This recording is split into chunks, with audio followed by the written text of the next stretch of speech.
اس پہ غیر شناسا نمبر جگمگا رہا تھا۔ شاید حالم کا کوئی کلائنٹ تھا۔ تالیہ نے فون کان سے لگایا۔ ہیلو، السلام علیکم، وان فاتح بات کر رہا ہوں، یہ میرا نیا نمبر ہے، کیا ہم تھوڑی بات کر سکتے ہیں حالم؟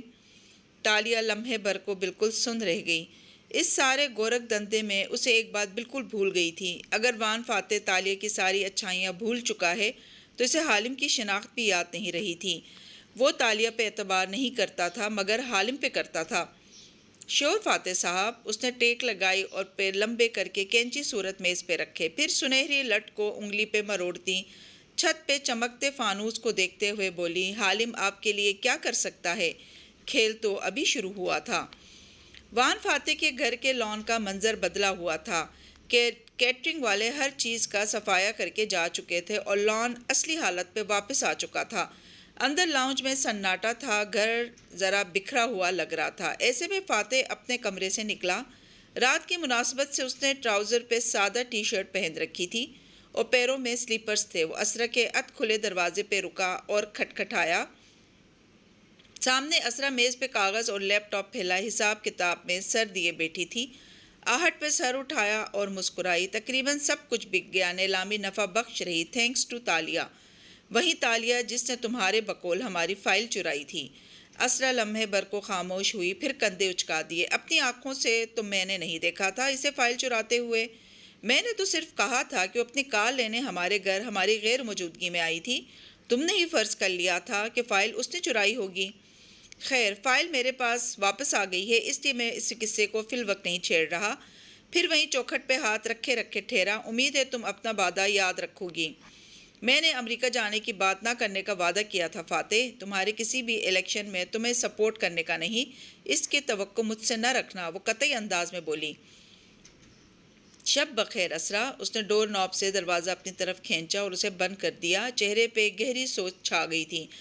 کچھ دیر بعد وہ اوپر اپنی اسٹڈی کی کھڑکی میں کھڑا تھا، ٹھنڈے شیشے پہ ایک ہاتھ رکھے دوسرے سے موبائل کان سے لگائے وہ نیچے نظر آتی اندھیر کالونی کو دیکھتے حالم کو سن رہا تھا۔ حالم آپ کے لیے کیا کر سکتا ہے فاتح صاحب؟ تم نے مجھے کہا تھا کہ میری فائل تالیہ نے چرائی تھی، کیا تمہیں یقین ہے؟ بنا توقف کے حالم کی مردانہ آواز گونجی۔ تمام ثبوت تو اس کی طرف ہی اشارہ کرتے ہیں، یہ آپ کے کسی ملازم کی حرکت نہیں ہے، صرف تالیہ مراد وہ اجنبی تھی جو آپ کے گھر آئی تھی اور جو اشر محمود کے گھر اور آفس بھی آتی جاتی رہی تھی۔ میرا بھی یہی خیال ہے، لیکن کیوں حالم؟ سن باؤ کے گھر میں ایسا کیا ہے جو اس کو چاہیے؟ میں پتہ کر کے بتا سکتا ہوں۔ نہیں، تم اس کو چھوڑو، ایک آدمی کی تفصیلات تمہیں بھیج رہا ہوں۔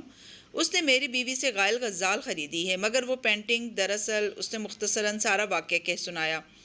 ٹھیک ہے سر، میں اس آدمی کو چیک کرتا ہوں۔ آپ کو کسی پہ شک ہے؟ پچھلی دفعہ میں نے تالیہ مراد پہ شک کا اظہار کیا تو تم نے بھی اسی کا نام لے دیا، اس لیے میں اپنا شک محفوظ رکھوں گا۔ مجھے ثبوت چاہیے، وہ نرمی سے کہہ رہا تھا اور اس نرمی کے اندر خشکی بھی تھی۔ آپ مجھے ہمیشہ مخلص اور نیک نیت پائیں گے فاتح صاحب۔ پھر حالم نے توقف کیا۔ کچھ اور؟ اتوار کی رات ملاقہ میں میرے ساتھ ایک حادثہ ہوا ہے۔ کیسا حادثہ؟ تم انویسٹیگیٹر ہو حالم، تم تحقیقات کر کے مجھے بمائے ثبوت آگاہ کرو کہ میرے ساتھ اتوار کی رات کیا ہوا تھا اور کس نے کیا تھا۔ کیوں، کیا آپ کو نہیں یاد کہ آپ کے ساتھ کیا ہوا تھا؟ اگر میں کہوں کہ ایک پوری رات میری یادداشت سے محو ہو چکی ہے تو تم کیا کہو گے؟ یہی کہ آپ ایک سچے انسان ہیں۔ اور کال کٹ گئی۔ فاتح نے کھڑکی سے ہاتھ ہٹایا تو اس پہ 5 انگلیوں کا نشان ثبت ہو چکا تھا۔ اس نے گہری سانس لی تو دھواں سا شیشے پہ بکھر گیا اور وہ نشان دھندلا گیا۔ دھندلے شیشے کے پار نیچے سیاہ رات میں ڈوبی کالونی خاموشی سے وقت گزرنے کا انتظار کرتی رہی۔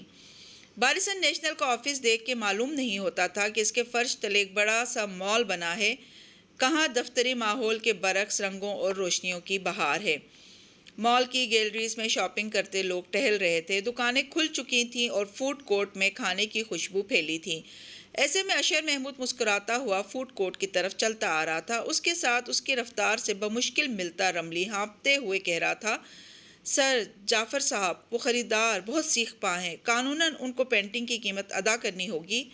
ہم نے ان سے وعدہ کیا تھا کہ پینٹنگ نقلی ہوگی۔ اور اشر ایک دم رکا اور اس کی طرف گھوما۔ رملی بھی ہڑبڑا کے رکا۔ اشر نے اس کے سینے پہ انگلی رکھی۔ میں نہیں، تم نے وعدہ کیا تھا اس سے۔ دانت پیس کے مسکراتے ہوئے اسے گھورا۔ واللہ اگر اس آدمی کا مجھ سے کوئی بھی تعلق ثابت ہوا تو تمہیں اس مال کی چھت سے کود جانے پہ مجبور کر دوں گا۔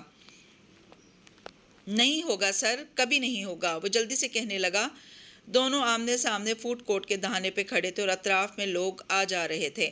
میں نے ہر چیز بہترین انداز میں پلان کی تھی اور ہاں تبھی عین وقت پہ پینٹنگ کا راز کھل گیا۔ ایڈیٹ! اشر مصنوعی مسکراہٹ برقرار رکھے پھر سے چلنے لگا تو رملی پیچھے لپکا۔ سر وہ چیتالیہ نے پتہ نہیں کیسے، چیتالیہ دکھاوے کی شوقین بگڑی امیر زادیوں میں سے ہے، اس کے پاس اصلی پینٹنگ تھی تو اس نے دکھاوا کرنا ہی تھا۔ اپنی ناکامی اس کے سر مت ڈالو۔ پھر ہاتھ جلا کے اسے دفان ہونے کا اشارہ کیا تو رملی گہری سانس بھر کے وہیں رک گیا اور اشر آگے بڑھتا گیا۔ مسکراہٹ کو مزید گہرا کر لیا اور ٹائی کی نوٹ درست کی۔ سرمئی سوٹ اور سفید شرٹ میں وہ ہمیشہ کی طرح وجیح لگ رہا تھا۔ فوڈ کورٹ میں ایک میز پہ تالیہ بیٹھی نظر آ رہی تھی، سنہرے بالوں کا جوڑا بنائے، وہ گرے سکرٹ پہ سفید منی کوٹ پہنے، گردن میں گرے رومال کی گھرا باندھے بیٹھی کافی کے گھونٹ پی رہی تھی۔ ایک گنگریالی لٹ گھال پہ جھول رہی تھی۔ اشر کو آتے دیکھ کے مسکرا کے لٹ پیچھے کی اور کپ رکھا۔ مجھے امید نہیں تھی کہ آپ کی صبح کا مطلب واقعی صبح ہوگا، وہ حشاش بشاش سا کہتا سامنے بیٹھا۔ مجھے وعدے اور دوستی دونوں کو نبھانا آتا ہے اشر صاحب، وہ مسکراتی ہوئی تازہ دم سی لگ رہی تھی۔ سب سے پہلے تالیہ، اشر نے دونوں ہاتھ اٹھا کے کہا، آپ کا بہت شکریہ، کل آپ نے ہمارے خاندان کو جس کرائسس سے بچایا۔ آبنگ بھائی نے تو ٹھیک سے شکریہ کہا نہیں ہوگا، اس لیے میں شکریہ کہنا تو درکنار، وہ تو آخر میں بھی مجھ سے خفا ہی تھے۔ اس نے اداسی سے سر جھٹکا اور کپ اٹھا لیا، پھر رکی۔ آپ کافی لیں گے؟ نہیں شکریہ، جب آپ کا ٹیکسٹ ملا میں کافی ہی پی رہا تھا۔ خیر آبنگ خفا کیوں تھے؟ کیونکہ انہوں نے اسرا کو کسی سے یہ بات کرنے سے منع کیا تھا اور میں نے آپ کو بتا دیا۔ آپ تو فیملی ہیں نا، مطلب وہ آپ کو کیوں کر اپنے دائرے سے نکال سکتے ہیں؟ اس نے خفگی سے سر جھٹکا اور گھونٹ بھرا۔ اشر مسکراتا رہا، البتہ اس کی گردن میں گلٹی سی ڈوب کے ابھری۔ انہوں نے جلد یا بدیر مجھے بتانا ہی تھا، ہم ایک فیملی ہیں۔ ظاہر ہے ان کو بتانا چاہیے تھا۔ اب اگر وہ عرب شہزادہ حقیقتاً شہزادہ نہیں تھا تو اس میں آپ کا کیا قصور؟ لیکن میں نہیں چاہتی کہ آپ کے بہنوئی اور آپ کے درمیان کوئی بدگمانی پیدا ہو۔ آپ اپنے فیس بک سے وہ تصویر اتار دیں۔ کون سی تصویر؟ وہ چونکا۔ تالیہ نے جواب میں حیرت سے اسے دیکھتے کپ نیچے رکھا۔ ارے 1 سال پہلے کی ایک سفارت خانے کی تقریب کی تصویر جس میں آپ شہزادہ جاسم کے ساتھ کھڑے نظر آ رہے ہیں اور ساتھ میں اس کا وہ مینیجر بھی ہے جو اسرا سے شہزادہ جاسم بن کے ملا اور بعد میں اس کے مالک نے کہہ دیا کہ یہ میرا کزن ہے۔ اگر فاتح صاحب نے وہ تصویر دیکھی تو وہ بدگمان ہو جائیں گے۔ حالانکہ دیکھا جائے تو آپ دن میں سینکڑوں لوگوں سے ملتے ہیں، آپ کو ہر ایک کی شکل تھوڑی یاد رہتی ہوگی۔ اشر نے بددقت مسکراہٹ قائم رکھی۔ میں نہیں جانتا آپ کس تصویر کی بات کر رہی ہیں، لیکن میں نے کچھ کیا ہی نہیں تو میں کوئی تصویر کیوں اتاروں؟ وہ پر اعتماد تھا اور آبنگ مجھے اچھی طرح جانتے ہیں، وہ کبھی میرے لیے اتنا برا نہیں سوچ سکتے۔ اوہ پھر میں مطمئن ہوں۔ پھر جیسے یاد آیا، شاید وہ تصویر آپ کے نہیں کسی ٹورزم کے پیج پہ دیکھی تھی میں نے۔ خیر جانے دیں۔ ارد گرد ٹہلتے لوگ، مال کی رونقیں، اشر کو اپنے اور اس کے درمیان پھیلے تناؤ میں کچھ یاد نہیں رہا تھا۔ وہ جبراً ہنوز مسکرائے جا رہا تھا۔ خیر آپ مجھ سے کیوں ملنا چاہتے تھے؟ وہ معصومیت سے بولی تو اشر نے اطراف میں دیکھا۔ تھوڑی دیر قبل میں شاید کہتا کہ ناشتے کے لیے، یہاں کارنر والا ریستوران میرا پسندیدہ ہے، مگر آپ شاید ناشتے کی بجائے بات چیت کرنا چاہیں گی، تو کیوں نہ آپ بتائیں چیتالیہ کہ کل رات والے آپ کے احسان کے بدلے میں کیا کر سکتا ہوں آپ کے لیے؟ وہ اس کی آنکھوں میں جھانک کے پوچھ رہا تھا۔ وہ دونوں جانتے تھے کہ وہ کل رات والے احسان کی نہیں، اس تصویر کو فاتح کو نہ دکھانے کی بات کر رہا تھا۔ میرے پاس دولت، مقام، جائیداد سب ہے اشر صاحب، لیکن ہاں ایک چیز ہے جو آپ مجھے دلوا سکتے ہیں۔ وہ کونیا میز پہ جمع آگے ہوئی۔ حکم کیجئے۔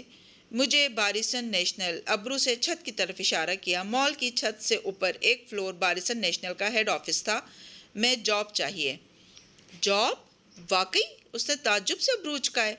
آخری دفعہ جب ہم میرے آفس میں ملے تھے تو آپ نے کہا تھا آپ کو سیاست میں کوئی دلچسپی نہیں۔ اس بات کو ایک زمانہ بیت گیا ہے، 6 دن بھی نہیں گزرے تالیہ۔ خیر میں سمجھ سکتا ہوں، آپ سوشل ورک کی شوقین ہیں اور آپ کو لگتا ہے کہ آپ سیاسی پارٹی میں یہ کام کر سکتی ہیں۔ اچھی سوچ ہے، مگر یہ یاد رکھیے گا کہ سیاسی پارٹی میں کام کرنے پہ آپ کو ملے گا کچھ نہیں۔ تو آپ کیوں کرتے ہیں؟ کیونکہ صرف 2 عہدے ایسے ہیں جو پے بیک کرتے ہیں، ایک سیاست دان ہونا یا دوسرا کسی سیاست دان کا کنگ میکر ہونا۔ ایک میں ہوں اور ایک میں رہ چکا ہوں، اس کے علاوہ تمام جابز بیکار ہیں۔ تو کوئی بیکار جاب ہی دلوا دے آپ مجھے، کوئی اعلیٰ عہدہ۔ اس نے کافی پیتے ہوئے شانے اچکائے۔ اشر نے تھوڑی کو ناخن سے رگڑتے سوچا، فائنانس ڈپارٹمنٹ میں یا میڈیا اسٹریٹجی کمیٹی میں آپ کو بہت اچھی جاب مل سکتی ہے۔ آپ کو میڈیا اسٹریٹجی میں ہونا چاہیے، سیلری بھی اچھی ہوگی اور جاب بھی اسٹیٹس والی ہے۔ آپ سی وی لائی ہیں؟ جی بالکل۔ اس نے پرس کی طرف اشارہ کیا۔ اوکے تو پھر میرے ساتھ اوپر آئیں، وہ اٹھتے ہوئے بولا، ساتھ ہی کوٹ کا بٹن بند کیا۔ مگر امید ہے ایک بات آپ کو اچھی طرح معلوم ہوگی کہ میں بارسن نیشنل میں کسی کو جاب نہیں دے سکتا، میں صرف سفارش کر سکتا ہوں۔ میں جانتی ہوں۔ وہ بھی مسکرا کے پرس اٹھاتے ہوئے کھڑی ہوئی۔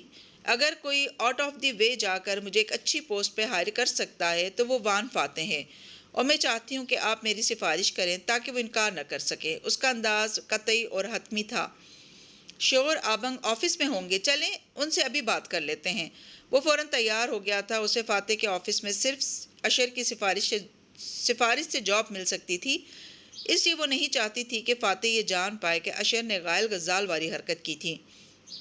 اشر محمود اس بات کو بخوبی سمجھ رہا تھا اور پہلی دفعہ اس کی رائے تالیہ کے بارے میں بدل رہی تھی۔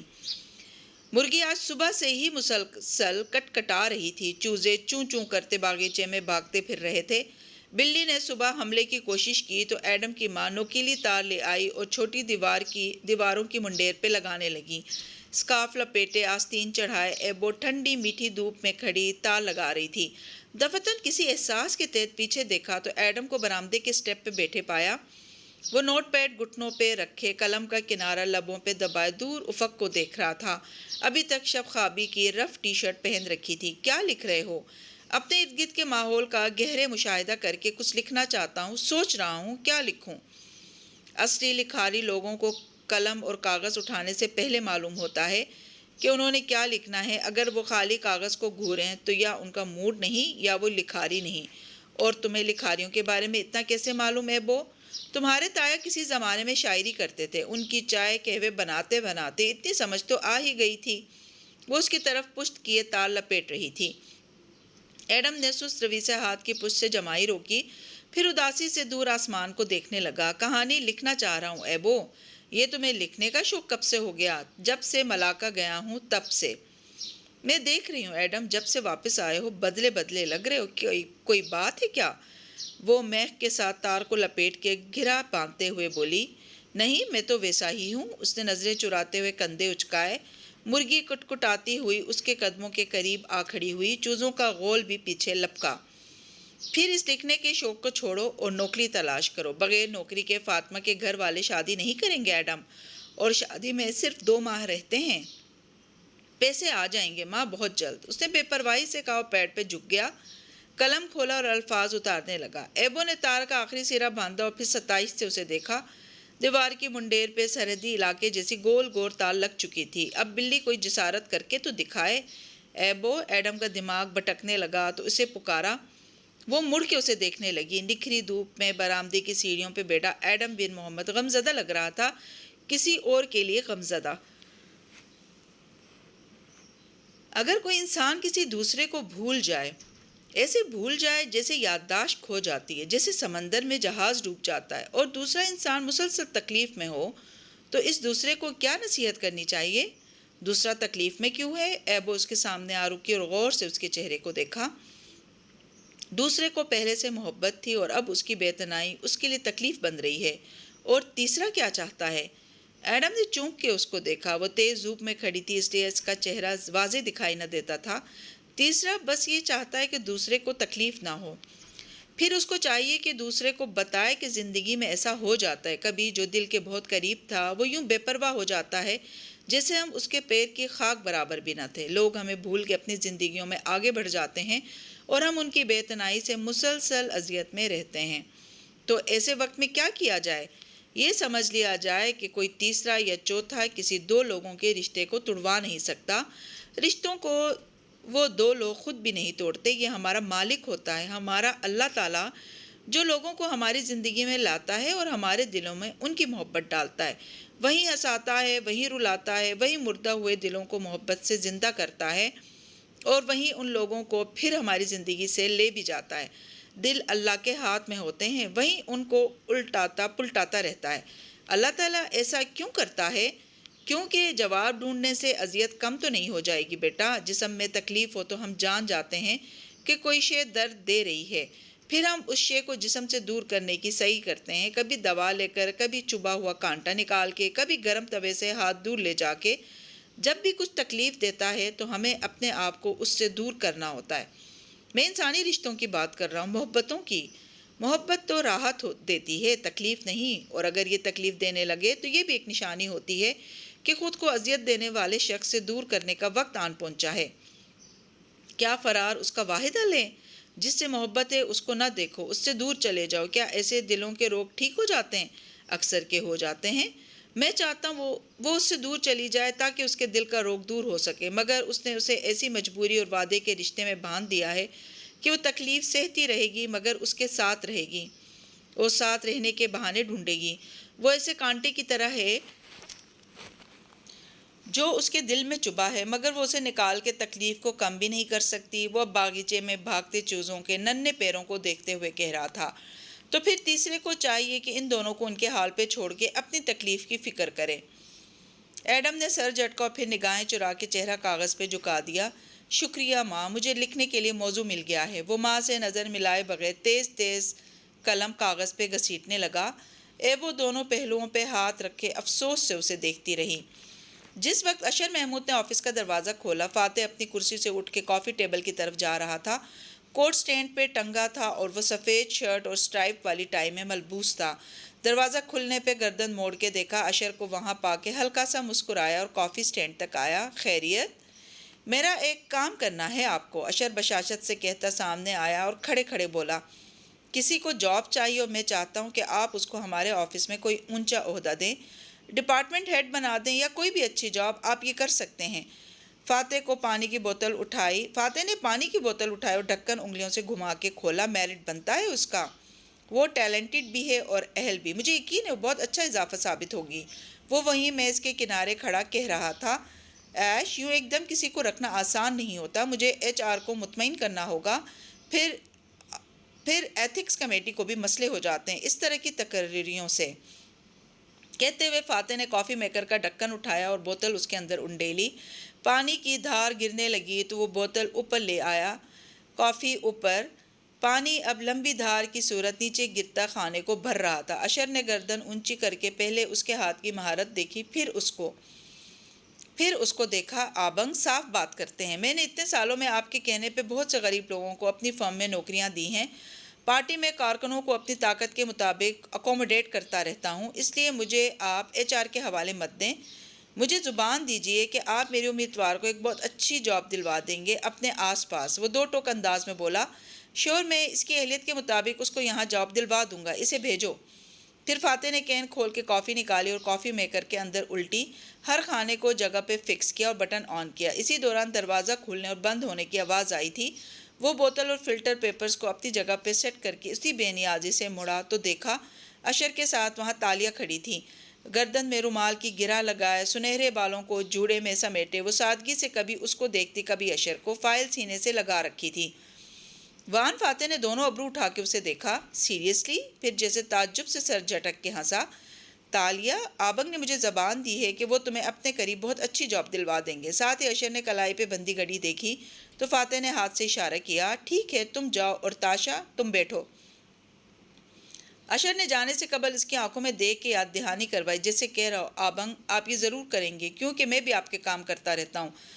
فاتح نے خاموشی سے اس بات میں سر کو جنبش دی۔ وہ دونوں کمرے میں تنہا رہ گئے تو تالیہ کرسی پہ بیٹھی اور فائل سامنے رکھی، کندھے اور گردن سیدھی رکھے۔ اب وہ خود اعتمادی سے فاتح کو دیکھ رہی تھی۔ تو تمہیں بی این بارسن نیشنل میں اچھی جاب چاہیے؟ اینک لگاتے ہوئے سامنے کرسی پہ بیٹھا اور فائل اٹھا کے کھولی۔ انداز پروفیشنل ہو گیا۔ رات والے واقعے کا کوئی حوالہ نہیں دیا؟ جی سر۔ وہ اس کے کاغذات کو پڑھ رہا تھا۔ کونے میں رکھے کافی میکر سے پانی ابلنے کی آواز آنے لگی تھی۔ ماسٹرز میں تم نے پولیٹیکل سائنس یا آئی آر یا سوشیالوجی نہیں پڑھی، لیکن کوئی بات نہیں، اس نے صفحہ پلٹایا، تمہارے مارکس اچھے تھے۔ لاہور سے کیا تھا تم نے ماسٹرز؟ وہ خود کلامی کے انداز میں کہہ رہا تھا، کیل سے تم نے چند آرٹ کورسز کیے ہیں، پینٹنگز اور مجسمے بنا سکتی ہو، رائفل شوٹنگ کا کورس، جمناسٹک، پانی ابلنے کی آواز بلند ہوئی تو کافی کی مہک اس کے نتنوں سے ٹکرانے لگی۔ وہ خاموشی سے اس کو اپنی فائل پڑھتے دیکھے گئی۔ سی وی اتنی متاثر کن نہیں ہے تمہاری، لیکن اشر سے وعدہ کیا ہے میں نے۔ اب اس نے واپس پہلا صفحہ پلٹایا اور رک کے اس کا نام پڑھا، تالیہ مراد بنت مراد راجہ۔ پھر اینک کے اوپر سے آنکھیں اٹھا کے اسے دیکھا اور مسکرایا۔ تمہارے دادا کو بھی تمہاری طرح تاریخ سے دلچسپی تھی کیا؟ کیونکہ انہوں نے اپنے بیٹے کا نام ملاکہ سلطنت کے ایک بندہارا کے نام پہ رکھا ہے۔ تالیہ کی گردن میں گلٹی سی ڈوب کے ابری، مگر تاثرات ہموار رہے۔ مراد راجہ صرف سلطان مرسل شاہ کے بندہارا کا نام نہیں تھا، یہ عام سا نام ہے۔ پھر توقف کیا، اور ویسے بھی بندہارا مراد راجہ اتنا مشہور نہیں کہ اس کے نام کے اوپر لوگوں کے نام رکھے جائیں۔ آواز تلخ ہو گئی، اندر جیسے اپنے باپ کے لیے غصہ ابلنے لگا۔ مشہور ہونے کی بات نہیں ہوتی تاشا، مراد راجہ تاریخ کا ایک عظیم کردار تھا، اور اس کو میرا خیال ہے لوگ مس انڈرسٹینڈ کرتے آئے ہیں۔ وہ ایک اچھا اور آنریبل آدمی تھا، مگر ہماری سوشلائٹ لڑکیوں کو تاریخ کی گہرائی میں جانے کا شوق نہیں ہوتا، افسوس۔ فاتح کی نظریں فائل پہ جھک گئیں تو وہ بہت ضبط سے بولی، تاریخ ویسی نہیں ہوتی جیسی مورخ قلم بند کرتے ہیں۔ مگر وہ نہیں سن رہا تھا۔ تمہارے والد حیات ہیں؟ پھر یاد آیا، اوہ رائٹ، ان کی وفات ہو چکی ہے، جس کے بعد تمہیں یہ سب ترکے میں ملا تھا۔ اسرا نے بتایا تھا۔ خیر کیا کرتے تھے وہ سیاست دان تھے، بہت دانا، بہت زیرک انسان تھے، اور ان کی وفات نہیں ہوئی۔ فاتح نے چونک کے اسے دیکھا۔ وہ سادگی سے کہہ رہی تھی، جب آخری دفعہ میں نے انہیں دیکھا تھا تو وہ زندہ تھے اور صحیح سلامت تھے۔ ہاں، اب ان کی قبر بھی ہے، اور وقت کی دھول میں وہ قبر ملیا میٹ ہو چکی ہوگی، مگر میرے لیے وہ ابھی بھی زندہ ہیں۔ How nice. اس نے بغیر اصل لیے صفحہ پلٹایا، پھر کچھ پڑھ کر چونک کے اسے اینک کے اوپر سے دیکھا۔ Marital status? میرڈ؟ تو تم شادی شدہ ہو؟ پھر ہم ابھی تک تمہارے شوہر سے کیوں نہیں ملے؟ فائل بند کرتے ہوئے اینک اتار کے رکھی اور پیچھے کو ٹیک لگائی۔ تالیہ مراد کے اندر تک کانٹے سے چبھ گئے۔ تکلیف بہت زیادہ تھی۔ میں اور میرے شوہر ہم ساتھ نہیں رہتے۔ وہ اس کی آنکھوں میں دیکھ کے کہنے لگی، وہاں کوئی جذبہ، کوئی بے چینی، کچھ نہ تھا۔ یادوں کے ساتھ احساس بھی مر گئے تھے۔ کیوں؟ اس نے تعجب سے ابرو اکھٹے کیے۔ ہم ایک لمبے سفر سے لوٹے تو میں نے جانا کہ وہ واپس نہیں آیا۔ وہ ایک دوسرے سفر پہ نکل گیا۔ شاید خود غرض تھا، شاید مجھے پروٹیکٹ کرنا چاہتا تھا۔ ساتھ بھی نہیں رہا اور چھوڑا بھی نہیں۔ اب اس کے آگے اونچی منزلیں ہیں اور میں چاہتی ہوں کہ وہ ان کو پالے۔ کرسی پہ ٹیک لگائے، گال تلے انگلی رکھے بیٹھے فاتح نے سوچنے والے انداز میں پوچھا، واپس آئے گا کیا؟ وہ مسکرائی اور آگے کو جھک کر اس کی آنکھوں میں جھانکا۔ میں تالیہ بنت مراد راجہ ہوں۔ اگر وہ خود سے واپس نہ آیا تو اس کو گردن سے دبوچ کے واپس کھینچ لاؤں گی، پھر چاہے مجھے کسی کی قبر بنانی پڑے یا پرانی قبر کھودنی پڑے۔ ایک بات تو طے ہے کہ تالیہ کی ہمت نہیں ٹوٹے گی۔ اوکے کول، خیر۔ بارسن نیشنل میں کیوں کام کرنا چاہتی ہوں، حالانکہ تم جانتی ہو میں تمہیں بالکل پسند نہیں کرتا۔ ابلتی کافی قطرہ قطرہ جگ میں گر رہی تھی اور اس کی کڑوی خوشبو سارے آفس میں پھیل چکی تھی۔ میں چاہتا ہوں وہ میرے ساتھ رہے، کیونکہ اسے میری اور مجھے اس کی ضرورت ہے۔ 4 ماہ قبل میں تالیہ کو ایک بد دیانت اور سطحی سوشلائٹ کے طور پہ جانتا تھا، جس نے میری فائل چرائی تھی۔ اگر چیزیں واپس اسی مقام پہ پہنچ جائیں تب بھی یہی چاہوں گا کہ وہ میرے ساتھ رہے۔ بھلے میں اسے ناپسند کروں، اسے دھتکاروں، مگر میں چاہتا ہوں کہ وہ تب بھی میرے ساتھ رہے۔ امید ہے اسے وعدے نبھانے آتے ہوں گے۔